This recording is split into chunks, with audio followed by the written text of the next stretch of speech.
কে বলতে একটু ইতস্ত মনে হচ্ছে, বলতে আমাকে লজ্জিত মনে হচ্ছে গো হুজুর, কি করব? বলে বলো বলো, তোমার ভয়ের কোনো কারণ নাই। ওই মহিলাটা মাথাটা নিচু করে দিয়েছেন আর যেন হযরতে আব্দুল্লাহকে বলতে লাগলেন, ও গো হুজুর,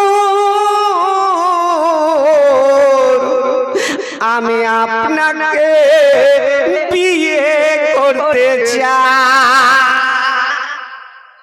যেই না এই কথা বলা, হযরতে আব্দুল্লাহ বলতে লাগলেন, বলে ঠিক আছে, যখন তুমি বলছো আমাকে বিয়ে করবে, এতে তো আমার আপত্তি নয়, তবে বিয়ে শাদী তো হাসি মজাক নয়, সারা জিন্দেগির একটা বন্ধন, ঠিক কেনা বলুন? সারা জিন্দেগির বন্ধন। হযরতে আব্দুল্লাহ বলতে লাগলেন, ও ফাতেমা সামিয়া, শোনো শোনো, আমার আব্বা বাড়িতে আছে, আমি বাড়ি যাব, আমার আব্বা যদি বলে দেয় ঠিক আছে বিয়ে করো, আমি কথা দিলাম আমি তোমাকে বিয়ে করব। মহিলাটা বাবা বড় আনন্দ হয়ে গেলেন, মাটিতে বসে আছে।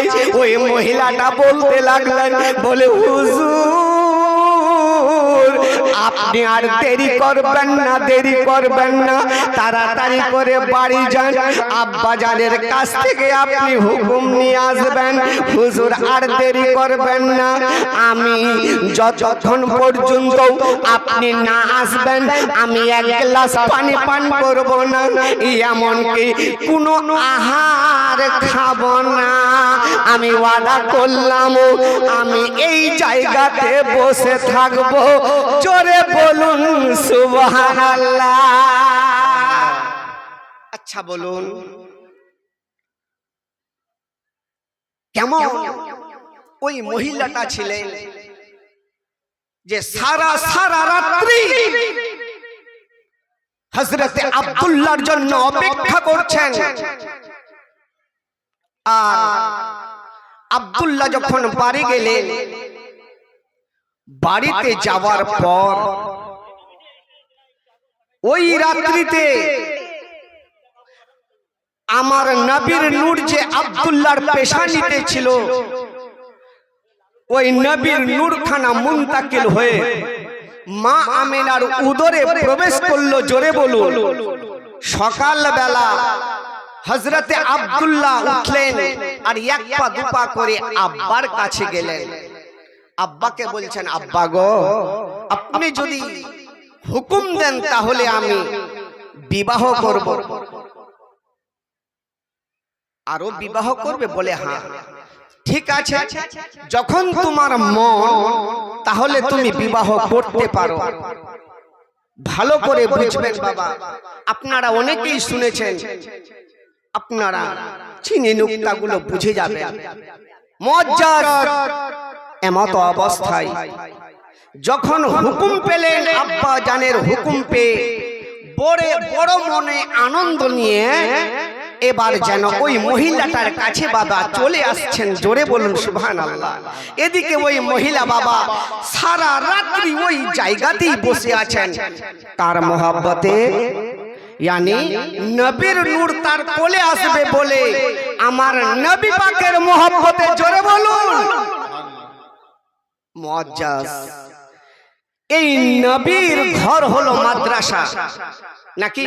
এটা মসজিদের জন্য, মসজিদের জন্য। তো মুআজ্জাজ সামিনে কেরাম, নবীর প্রতি ওই নবী ওই মহিলাটার মোহাব্বত কত।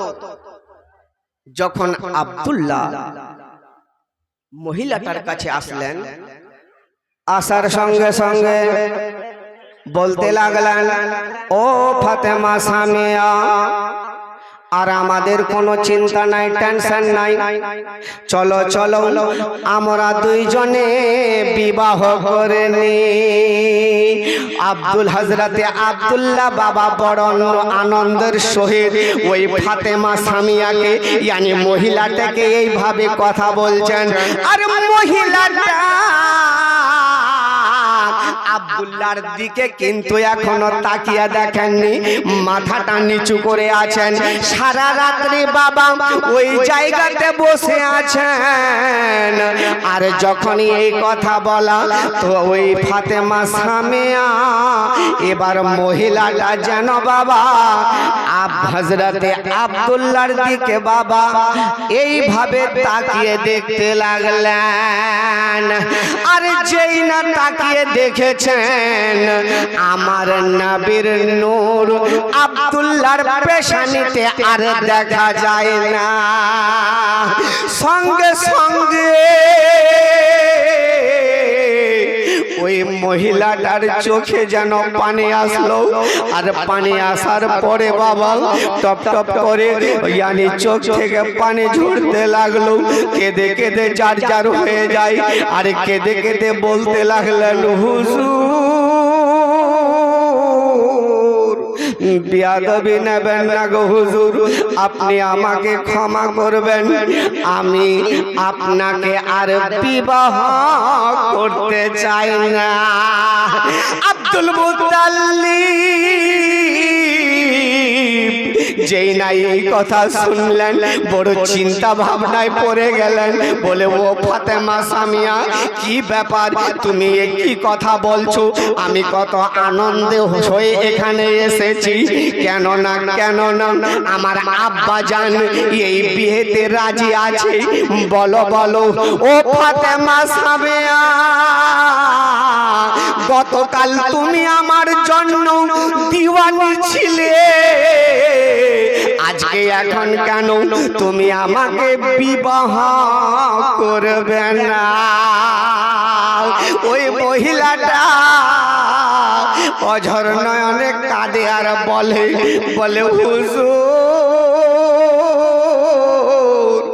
আপনি আমাকে ভুল বুঝবেন না গো হুজুর, আমি বেহায়া নয়, আমি বেশ্যা নয়, আমি খারাপ মেয়ে নয়, আমি তৌরাত জব্বর ইনজিলের হাফিজা। হুজুর, আমার বাড়ি শাম দেশে, আমার আব্বা হলো শাম দেশের বাদশা, আমি একমাত্র কন্যা। হুজুর,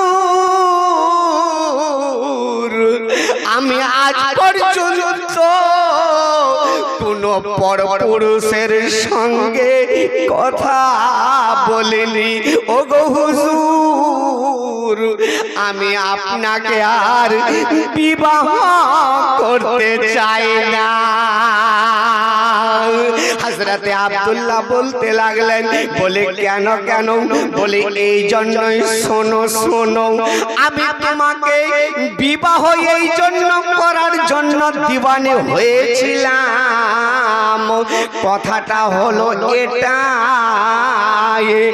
রাইতো নবিয়্যু আইয়াকুম, সেই দিন তোমার পেশানিতে নবীর নূর ঝলমল ঝলমল করছিল।